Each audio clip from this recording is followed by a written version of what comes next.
Silav roj baş evanlo hêvîdarim herkes baş e hûn tev bi xêr hatin. Îşev yani hinek bi roje jî êdî her ku diçe roj dirêj dibin. Li Ewropayê wisa li cem we çi we nizanim ama baş e. Merû hinekî ji tavê ji rojê fayde dibîne gelek baş e. Dengên baş tê we. Eger hûn bêjin ne baş e dengê xwe kontrol kir em wisa dest pê bikin. Kaç kere me xwe re peyamê xwe bişînin ez hinek dengê xwe kontrol kim. Deng eger hûn bêjin baş e temam e. Ew tiştê ku can roj ji min re gotin min ser rast kir. Erê cana xeta çêdibin. Hevando temam. Tişta ji min re bêjin ji bo kalîta deng temam. Eger hûn bêjin baş e em hema dest pê bikin. Niha rewşekî çi we heye. Hûn zanin îro heştê adarê ye. Ji bo jinan rojekî muhîm e. Jin ji bo azadiya xwe, ji bo ku bikaribin di nava biryarên dewletan de, di nava civakê de zêdetir bibin xwedî biryar, ji bo ku zêdetir derkevin pêş, di civakê de bi tesîr bin, heştê adarê gelekî giring e ji bo wan. Bi wesîleya vê rojê elbet hin guherîn jî çêbûn. Wekî mînak şaredariya bajarê mezin ya Amedê çawa biryar da yani dibêje heştê adarê roja karker ya jinên cîhanê biryarekî li ser ya hemî otopêsên ku nava Amedê de digerin hemî îro beleş in ji bo jina. Tabî hêvî ew e ku her roj beleş bin. Êdî ez nizanim xwazî şaredariyê me tev biryarê wisa bigirtana. Yani ev wisa ye. Niha di derbarê vê rojê de peyama Rêzdar Abdullah Öcalan heye. Ne di derbarê vê rojê tenê de, di derbarê jina bi giştî de ez ê qismekî min jê girtiye ez ê borepar vê bikim. Gelo di vê derê de Rêzdar Öcalan peyamên cuda dide ji bo dava Kurd û Kurdistanê yan heqeten niyeta xwe ya ji bo jinan beyan dike. Tabî em weke milletekî mağdur ku tî û birçî azadiyê ne em tim li bendê ne ku mesajên wisa hinekî cuda birêya jinan, bireyên cuda, birêya parêzeran were ji me re.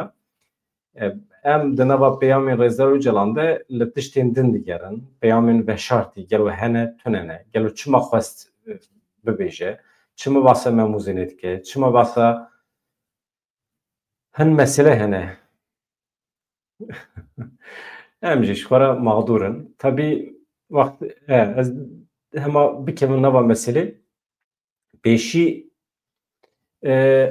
şer û pevçûnên li Rojavayê Kurdistanê dewam dikin. Navenda ragihandinê yê Qesedê de derbarê bîlançoya 24 saetên dawiyê yên êrişên dewleta Tirk û çetên wê de agahiyekî parve kiriye weke bîlanço em behsa van agahiyan bikin paşê em derbasî mijarê din dibin. Hûn zanin Sûriye dikele, Sûriye ber bê perçebûnê ve diçe. Heteşe bi hikûmeta ku ava kiriye, bi artêşa ku ava kiriye karê xwe yekem êrişê ser Elewiyan kir.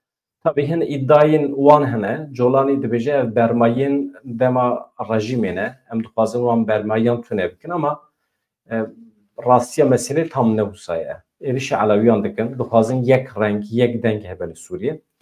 Niha em behsa êrişên dewleta Tirkiyê bikin. Firqiya dewleta Tirkiye û Colanî tune ye. A Heteşê tune ye. Êrişên dewleta Tirk dibêje Qesedê li ser herêmên Bakur Rojhilatê Sûriye sê mehin dewam dikin. Hêzê me jî li dijî êrişan bersiv didin. Darbeyên giran li gorî xwe li çeteyan didin, li artêşa Tirkiye didin.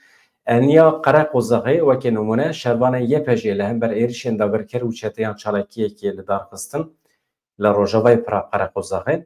Heş çete li wê derê hatin kuştin, yek jî birîndar bû. Li eniya bendava tîşrinê jî balafirên şer ên dewleta Tirkiye rêzeke êriş barandin ser gundewarên Başûr Rojhilatê Mimiçê. Bi şev roj heremdan bertopan. Hêzên me jî divê li gorî xwe, li gorî îmkanên xwe bersivdan. Di encamê de li wê derê jî şeş çete hatin kuştin. Gelekî wan birîndar bûn. Eniya Bakurê bendava tîşrinê jî dibêje hêzê me li kombûnê çeteyan dan du çete jî li wê derê hatin kuştin. Eniya Dêrafir heye, ew jî nêzîkî Helebê ye hûn zanin. Li wê derê jî pevçûn çêbûn. Di dawiyê de yani bi giştî di nava 24 saetên dawiyê de 18 çete hatin kuştin, birîndar hene. عربين زرخي مهابونه دو عربين لشكري موتورسيكلت والحصل أبدي زرارين مادينه نمثله نها الجولاني تدرك بويان سوريا ده داخيانيك دايه سبيشي جي بدموي باشيجي تبي اخفتنا مازوم عبدي هي روجنامه بانك علوي داخفه دروداوي ده او جلكي جرينجه من جوارا بقتاندي استينم از بخونم كاتشد بيجه بيشي هم بندرن كاجولاني چد بيجه دربار شر و پفچونه لهرمین پراوی سوریه ده یعنی لاسقیه تارسوس ده بیجه امی لدو برمایی رژیم بشار الاسد بن امی واندرخم پیشبری دادگه سرکوماری کو و سرکوماری سوریه است تم نخوازم بجم سرکوماری سوریه احمد شارا کو خواه وکه سرکومار اعلان کریه بانگه هزین اولهی سوریه کر دب بیجه جوانرا کسی که اون اسیر دیگرن لدیلان حقارت نکن بم پیکرنه yani kontrol bıkın, hak kontrol bıkın. Eğer ziyan bigêje bajar ki dibêje hemû bajar wê herin alî kariya wî Sûriye ji rojhilat heta rojava ji bakur heta başûr yek laş êrişa li ser her deverekî têwatê êrişa li ser her tevahiya welêt. Ahmed Şara îdia kir ku têkoşîna wan al hember êrişên hêzên rejîma berê rewan e, meşrû ne, dibêje êrişa çekdaran ya li ser nexweşxaneyan tevgereke dijî mirovahiye ye ama miqasî ku zanin heteşê jî êrişê ser malên sivîlan dike êrişê ser nexweşxaneyan dike di berdêla van sûçên li dijî gelê Sûriyê dibêje em ê tola xwe bistînin berdêl wê giran be tabî colanî Ahmed Şara gelê Sûriyê Elewiyan tehdît dike gef li wan dixwe tiştê xweş jî dibêje yani dibêje wextê ku hûn dijminê xwe wan esîr digirin dîl digirin heqaret li wan nekin hene yani bila ama banga teslîmbûnê jî li wan dike dibêje ez bang li hemû êrişkaran dikim çekê xwe dayînin teslîm bibin eger na sînorê sebra me heye wekî dên çi dibêje bila dibêje artêşa Sûriye di parastina sivîlan de bi hestiyarî tevbigerin yani bilez û disiplîna artêş û hêzên me yên ewlehiyê di pêkanîna erkê xwe de di parastina ewlehiya sivîlan de dibe mühîm e kes bila zêdegaviyê neke bertek reaksiyonê ku hûn nîşan didin li gorî prensîbê me bin yani li esîra nexin îşkence nekin binpêkirina kontrol bikin tiştî ku me ji dijminê xwe cuda dike çi ye girêdana me ya bi prensîbê me vaye ev gotinekî pir meşhûr e ez ji vê gotinê hez dikim colanî jî bikaraniye yani ev ji bo Kurdan jî derbasdar e yani wextê ku dijminê we zalim be xwînrej be îşkencekar be îcab nake hûn wekê wî tevbigerin tişta ku we ji dijminê we cuda dike elbet prensîbê we ne mirovahiya we ye ew jî wî gotinê bikartîne ya ku wê carekê din Sûriye ava bike ev girêdana gelê me ye yani ez naxwazim bibim tercümanê wî gotinê dubare bikim ama tiştê ku me ji dijminê me cuda dike girêdana me ya bi prensîbê me vaye ev gotinekî mühîm e em jî wisa difikirin ya ez bixwe jî wisa difikirim niha bînim bîra we çi bibû Lasqiye Ceblê ên Sûriyê doh di navbera komên çekdar û hêzên Wezareta Parastinê ya Sûriyê de şer û pevçûnê dijwar derketibûn hêzên Sûriyê dibêjin ew êrişê pêkhatiya nakin êrişê sivîla nakin ew tenê êriş dikin ser wan kesên bermayiyên rejîma Sûriyê heta niha di şer û pevçûnan de ez dibêjim qey li gorî wî rojnamevanê Elewî ku ez niha daxuyaniyê wî ji we re dixwînim zêdetirê 1700 kes hatine kuştin jiyana xwe ji destan e di vê naberê de Wezîrê Parastinê yê İsraîlê İsraîl Katz jî li ser şer û pevçûnê li Sûriyê tiştekî got di derheqê Ahmed Şara de dibêje niha wî maske ji rûyê xwe rakiriye rûyê xwe rastî nîşan daye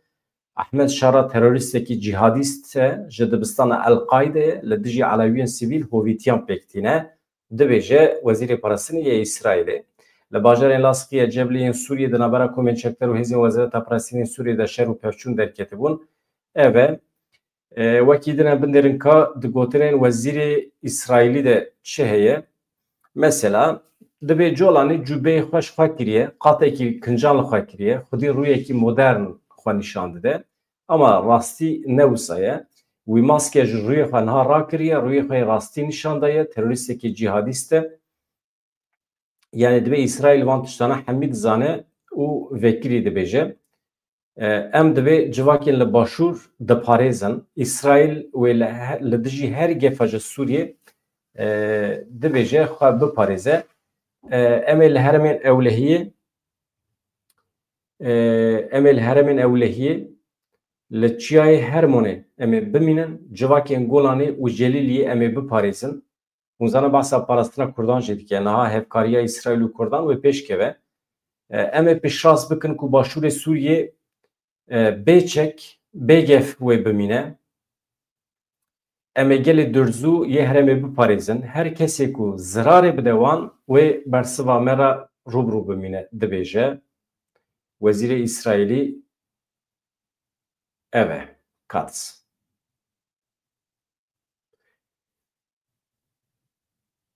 yani hevan hûn taraftarê alîkariya İsraîlê ne yani sibê dûsibê hevkariya İsraîl û Kurdan çêbibe hûn diparêzin vê yekê bersiva xwe ji me re binivîsînin mühîm e di vê naberê de di derbarê wan pevçûnên li Sûriyê Laskiye Tarsusê de yani peravên Gwalî binê Hatayê niha rojnamegerê Elewî Kenan Weqaf li ser şer û pevçûnên li bajarê Sûriyê got ev komkujî Holokost û komkujî Helepçê tîne bîra mirovan li bajarê Laskiye û Cebligên Sûriyê di navbera komên çekder û hêzên Wezareta Parastinaya Sûriyê de şer û pevçûnên dijwar derketin derbarê vê de daxuyaniya vî rojnamevanê heye Kenan Weqaf ragihand ku rewş li parêzgehên peravê Sûriyê heta asteyekî aram e lê bi hezaran xelkê sivîl bûne qurbanî ji gundewarê Misyafê ji başûr heta gundewarê Laskiyê li bakur li hemû gundan qurbanî hene 1700 kes hatine kuştin hejmarekê malbatan bi temamî hatine kuştin wekî gundê Muxtarî Sinewber Ceble Taxa Qusûrê ê li Benyasê rojnameger Kenan Weqaf da zanîn ku wan vîdeoyên pêşrastkirî ên kuştina xelkê sivîl yani 1700 kesa gelek zêde ye dibêje wan ji netewiyek bîr reşandiye saziyê navnetewîyan eleqedar reşandiye mesela 25 Qurbanî li Kudiriyê em rastî komkujiyan tên em nav lê dikin Holokosta Elewiyan ev komkujî Holokost û komkujiya Helepçê tîne bîra me em bangê cîhanê dikin ku vê komkujiyê rawestînin Kenan Weqaf diyar kir ku wan vîdeo ji gelek rêxistinê mafê mirovan re ên li Amerîka, Ewropa, welatên Erebî, ofîsa netewek bî yên ji bo karûbarên vî mirovî penaberan raşandine heta niha tenê yani daxuyanî li ser vê meselê divê tenê daxuyanî hatine dayîn ama bawekî fîzîkî kes neketiye dewrê kes müdahale nekiriye erê wekî mesela Kurdan wextê tiştekî tê serê Kurdan rayedarên navnetewî tenê dibêjin em tirs û fikarê me hene ama nakevin dewrê dewleta Tirk jî nasekînînin eyn mîna mesela me ye Kenan Weqaf di derbarê naslameya kesên ku hatine kuştin de jî destnîşan kir gund bi taybetî têne hilbijartin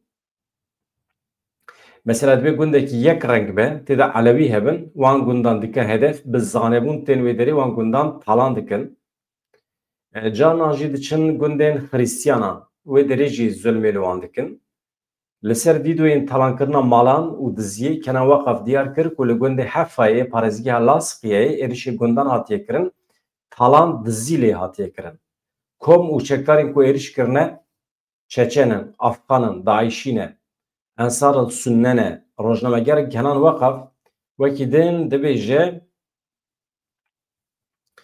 ez hemî gotinê nexwînim çend gotinê wî jî bibêjim dibêje sebebê êrişê jî dibêje çawa çêbûye mesela dibêje cara yekem hêzên ewlehiyê li gundê Dalî û Beyt Anayê ên li navçeya Ceblê gule barandin ser xelkê sedema wî jî ew bû ku ev hêzên Heteşê ji bo girtina kesekî hatine gund ew kes jî li ser tora civakî rehne li sîstemê li Pergalê kiriye yani rehne li Heteşê kiriye ji hêzên Heteşê li hember vê rexnê hatine avêtine ser gund xwestîne wî kesî bigirin û ev jî bîye sedem ku alozî zêdetir bibe yani azadiya fikr û reman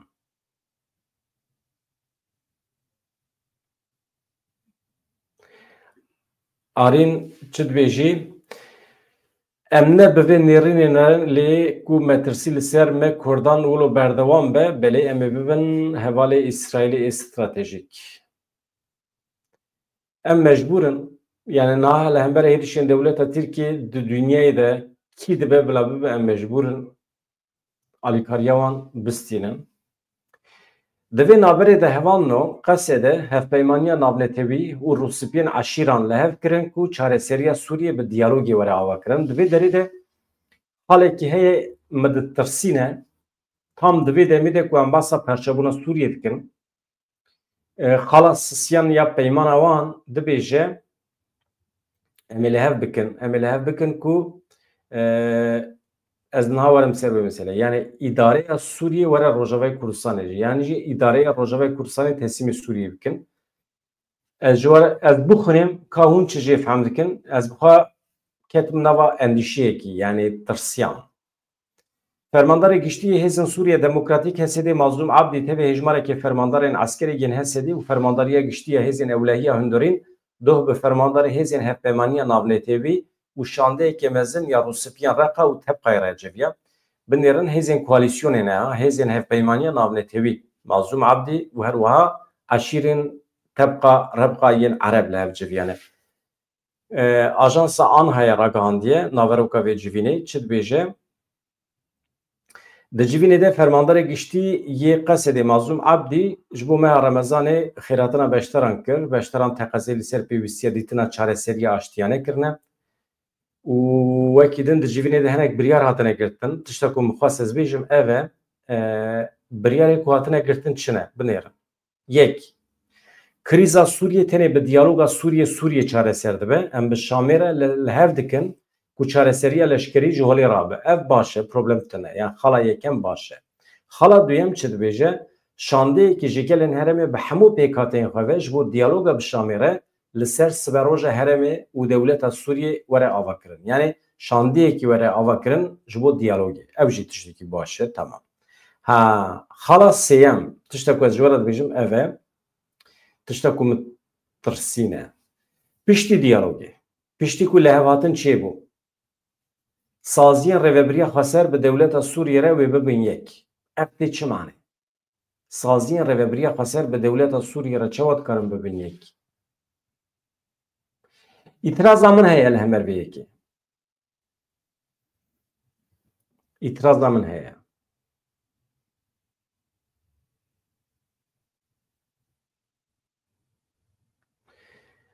Evanno.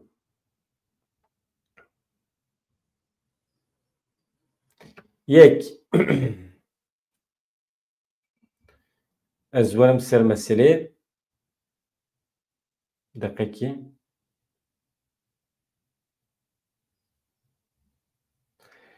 Çi bû Jan Roj tu çi dibêjî ha nexeme. Ha tu ji bo min dibêjî nexeme. Yek dibêje birê Salih Müslîmov bibe serokê Komara Sûriyê. Niha tabii rast dibêjin. Binêrin eger diyalog çêbibe, lêvatin çêbibe, eger merû bibe şîrîgê hikûmeta Sûriyê hetêşe biçe mantiqek seküler, modern, nûjen li gorî asteya medeniyeta mirovahiyê eger çêbibe rast e. Merû wê demê dikare li hev bike, merû dikare saziyên rêveberiya Xweser bi dewleta Sûriyê re bike yek û çünkü êdî ew dewleta Sûriyê dibe dewleta me. Rast e, di wê çarçovê de ne mesele ye. Ama dibêje piştî diyalogê û li hevkirinê. Xala çaran çi ye? Di demekê nêzik de pêkhateyek paketeke çalakiyan yani çaksaziyên îdarî û aborî ku xizmeta berjewendiyên gelê herêmê dike were dest pê kirin. Xala pêncan em hebûna endamên bermahiyên rejîma berê û her wiha pêkhateyên Îranê li herêmê xwe red dikin. Biya çima dibêje em dizanin. Xala pêncan em hebûna endamên bermahiyên rejîma berê red dikin. Endamên pêkhateyên Îranê li herêmê me em red dikin. Tabii hêzên koalîsyonê jî li cem rûniştine. Ya ez naxwazim navbera me û Îranê jî pir zû wisa nişkeva xirab bibe. Menfaetê me nav hev de hene ama hêzên koalîsyonê jî li wê derê ne, eşîrê Ereba jî li wê derê ne. tabii PKK'nin İran'ı li heremê me em red dikin dibêje. Xala şeşan çi ye? Em ê ji bo meha Remezanê ji bo girtiyên huquqa giştî afiyê derbixin. Ew baş e, tişt nabe bila derbixin. Xala heftan fermandarê hevpeymanîya navnetewî piştgiriya xwe ji bo çareseriyên aştiyane û çareserkirina pirsgirêkan beriya diyalogê di navbera hemû aliyan de nîşan da, ew jî baş e. Na hevanno ez cî bidim ev bi vî şeklî ye. Na ez cî bidim peyama Rêzdar Öcalan ya ji bo jinan. Arîna Şîn divê hemû mafê me divê were parastin. Rast e. Rast e.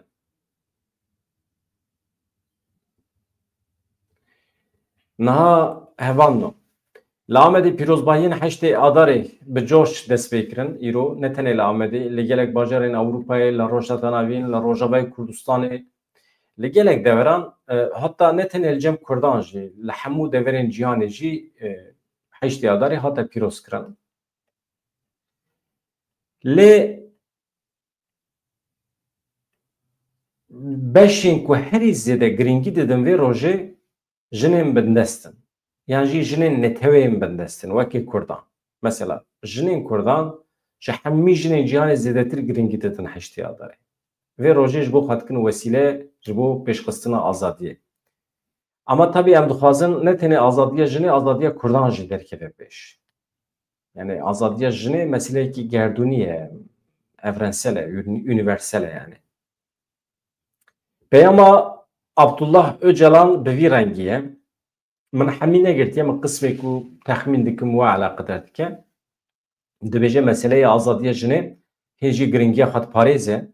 Heta ku çanda tecawuzê têk neçe, diqadên zanistî, estetik û holî de heqîqeta civakî jî dernakeve holê. Wekî ku ji Marksîzmê jî hate îsbatkirin, heta ku çanda serdest ya mêr di kurahiya civaka serdeman nû de neyê fetisandin, serkeftina sosyalîzmê nemümkün e. Yani ji bo ku sosyalîzm bi ser bikeve gerek çanda serdest ya mêr di kurahiya civaka serdemê de, yani divê serdemê de gerek bimre. Araya sosyalîzmê ji azadiya jinê derbas dibe. Heta ku azadiya jinê pêk neyê, hûn nikarin bibin sosyalîst. Sosyalîzm pêk nayê. Heta ku demokrasî nebe, sosyalîzm jî pêk nayê. Yani sosyalîzm girêdayê demokrasiyê ye, azadiya jinê jî girêdayê sosyalîzmê ye, sosyalîzm jî girêdayê azadiya jinê ye. Hemî nava hevdan e. Kesekî ku nizanibe bi jinekî re çawa baxife nikare bibe sosyalîst. Sosyalîstbûna mêrekî bi pêwendiya wî ye bi jinekê ve girêdayî ye. Çima xwesa giringî dide mesela sosyalîzmê gelo? Jin bi xwe gerdûn e, yani kaînat e, pîroziya jinê, yani jin bi xwe gerdûn e, mêr jî gerstêrkekî ye, yani gezegenekî rêderketî ye li derdora vê gerdûnê ye. Ji bo cara yekem bang li zarokê bike ya ku ziman afirand jin e, yani afrînera çandê jî jin e, afrînera civakî jî jin e, pîrozî û xwedewendiya jinê ye. Mêr ne tiştekî wê. Ve jîna ku wê jinûva pêk bê gelekî giring e, divê jin ne duwarê biyolojik de, divê duwarê çand civakî dîrokî de were nirxandin. Ez ne dijberê evîn û zewacê me, lê her roj li ser navê evînê cinayetên gelekî hov têne kirin.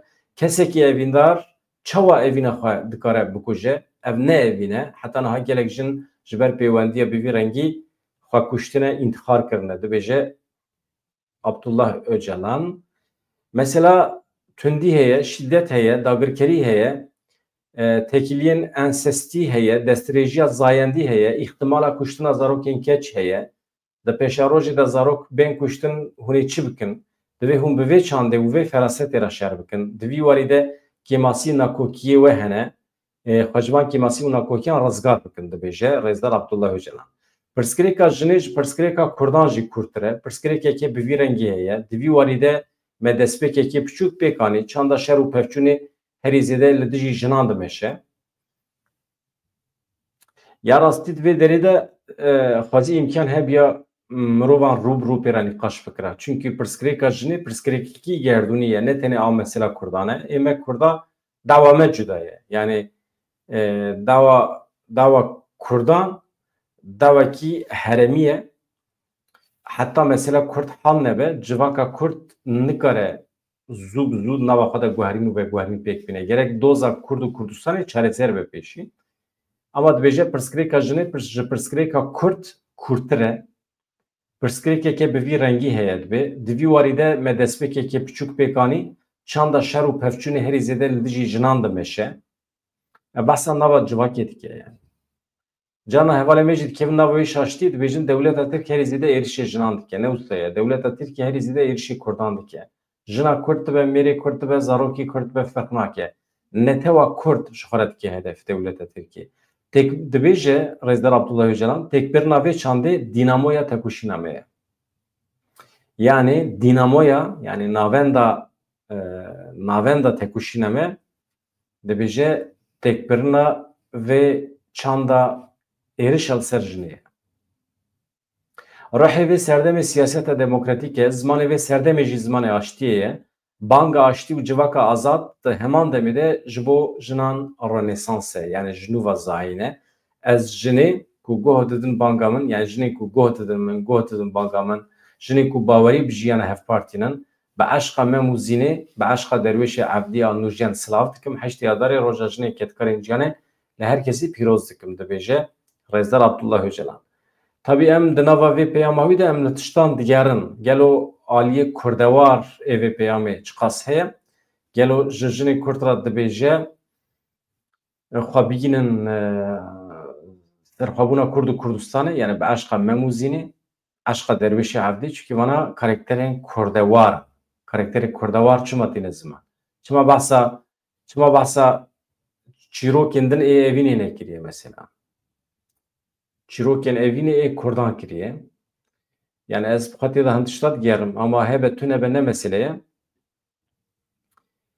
tişta esas ew e êrişekê ciddî ya dewleta Tirkiye heye ji bo têkbirina Kurdan ji bo xilaskirina yani qelandina koka Kurdan di vê derê de rolekî ciddî dikeve ser jina çünkü ê ku civakê bi rêve dibin jinin ê ku zarokan perwerde dikin mezin dikin jin dikarin pêşengî bikin di tekoşîna ji bo azadiya Kurd û Kurdistanê de hevanno li gorî îmkanê xwe ez ancak vê gavê dikarim vê weşanê ji wara pêşkeş bikim vîdeoyê me berê heneş kerema xwe ji bîr nekin wan jî temaşe bikin eger rewşekî awarte çêbe di deqeyên pêşme de saetên pêşme de tiştekî herîb em bibîsin em dikarin weşanên taybet ên deqada wî jî çê bikin ev e mühîm wekî din çi ji bîr kir ji we re bêjim gelek nûçe hene ama mesela ji Amerîkayê endamê Kongre Amerîkayê ew jî ji partiya Donald Trump e dibêje Sûriye perçe dibe û em ê li Sûriyê yani dibe ez alîgirim ku li Sûriyê Kurdistanekî serbixwe bibe mesela ev tiştekî nû ye heta niha nebîstibû yani endamekî Kongre Amerîkayê bibêje em Sûriye alîgirê Kurdistanekî serbixwe ne ev tiştekî mühîm e ber bi wê derê ve tişe Kurd tiştekî wenda nakin Kurd serbixwe dibin otonom dibin federe dibin konfedere dibin wana hemî ji bo me çareserî ne ji vê rewşê baştir in wekî din hevanno gelek daxuyaniyên cuda jî hene ji qada Tirkiye yani daxuyaniyên artêşa Tirkiye pir kêfa min jê re nayê çünkü vê pêvajoyê wekî têkçûnê pênasê dikin zimanê xwe çapemeniya Tirkiye zimanê xwe hêjî neguherandiye hêjî terorîst terör elebaşi nizam çi yani van gotinê xwe domînin yani di nava Tirkiye'de di derheqê pêvajoyê de heta niha guherînekî berbiçav çê nebiye girtiyên me biqasî ez dibêjim 10,000 û bêje 20,000 hêjimar heqeten jî nayzanîn girtiyên siyasî hene keçû xortê me di zînanê dewleta Tirkiye de mehv bûn perîşan bûn malbatê wan di wan rêya de çûn û hatin qeza bela hemî mesele ne yani dewleta Tirkiye yek gavekî bavêje hemî însanên ku ji ber doza Kurd û Kurdistanê hatine girtin serbest berde dibe gava yekem an niyetekî baş ji bo pêşxistina pêvajoyê ama nake heta niha nekiriye. Selahattin Demirtaş û hevalên xwe ya rêveberên Dem Partiyê HDP nehatine berdan. Bana hemî problemên li pêşiya me. Hevalên ez xatir ji we bixwazim. Bi hêviya rojê xweş azad, xatirê we dem baş.